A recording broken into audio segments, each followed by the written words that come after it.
Something so soothing to my heart and soul up here on the quilting bed. This is an all Oregon quilt. My quilting friend Rhonda mailed this over to me. I'm in Yuma, Arizona. Yes, I take quilts by mail all the time. Please consider sending a quilt over here. There's information in the show notes as to how you can do that, and we can start a discussion on it. Rhonda and I went back and forth a little bit on texting. I sent her pictures. I sent her options for thread. We went back and forth, chose exactly what we wanted to have happen. I sent her a few video options, and we were ready to rock and roll within just a short period of time.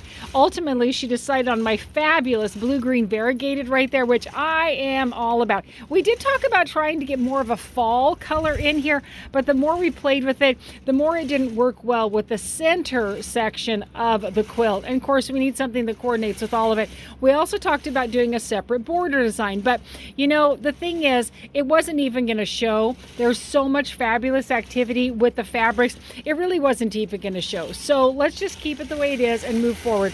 Ultimately, she decided on my magnificent design called Maple Leaves Blues. It has a really great combination of a variety of leaves all the way through it.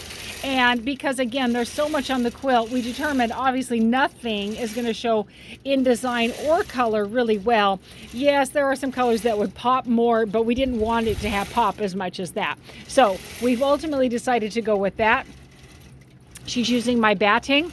I have 5 or 6 different styles of batting. You don't need to send batting when you're mailing a quilt over. I have plenty of batting to be able to help you out. She's using my wonderful Hobbs, which is a warm and natural, so it's a natural look to it, which is great because there's no white here that's going to shine through. She did do a wonderful mitered corner on that wraparound border right there, and then on the outer border she did a regular connection here. Now I always encourage people to consider doing a mitered corner no matter what, but in this case she has both, and so that's great. She's got both, that wonderful mitered corner, and it goes clear out to this section right here. This is all one piece from this darker green, pine green here, clear to here is all one piece of fabric. I teach a free clinic every year over at the Quilting Studio in the nice months of the year about mitered corners, and would be happy to give you some ideas and thoughts on it right there. I think she said this was a mystery quilt that she did with a group of people up there in Oregon.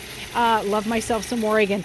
And so this is for an all Oregon quilt. We are going to put an Oregon emblem in one of the corners. I think it's going to go in this bottom corner over here, and we'll do that in my antique gold. Look at that wraparound border. I mean, seriously, friends, I'm in love with it. The backing is all Oregon fabrics and animals. And there's actually an emblem or two back there that say Oregon on it. So this one's near and dear to my heart for sure. We've got a lot going right here. So many different designs on the intersection here. There will be several other videos that come out in shorts, and you can keep your eye on those, and I can talk to you about how that all comes about. I want to talk to you also about like an outer border, this final blue border that she has right here. When you get ready to your borders, I used to talk about this, I haven't for a while, so let me talk again. When you're doing your border, especially again in this case, she only has one last border out there.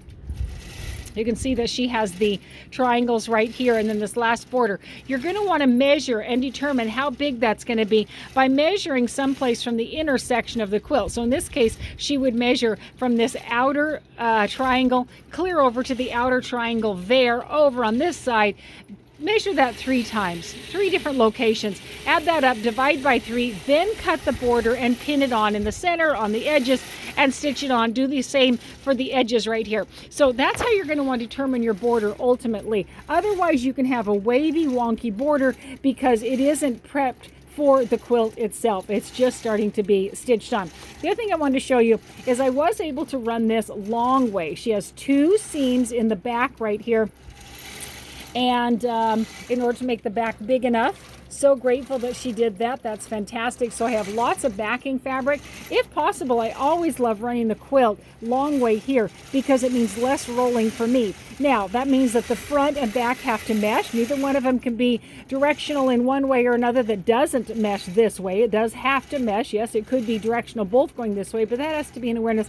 And the design I'm putting on it also has to flow this way. So there are times when I would love to run it long ways, and I can't. And one of those may be the issue. So over here at the quilting studio, I'm going to pride myself in setting all of that up and being aware of it. I know this is a long video. I hope you're able to make through it. There's a lot of little tidbits, and I hope some of that helps you. My friends, make it a great day.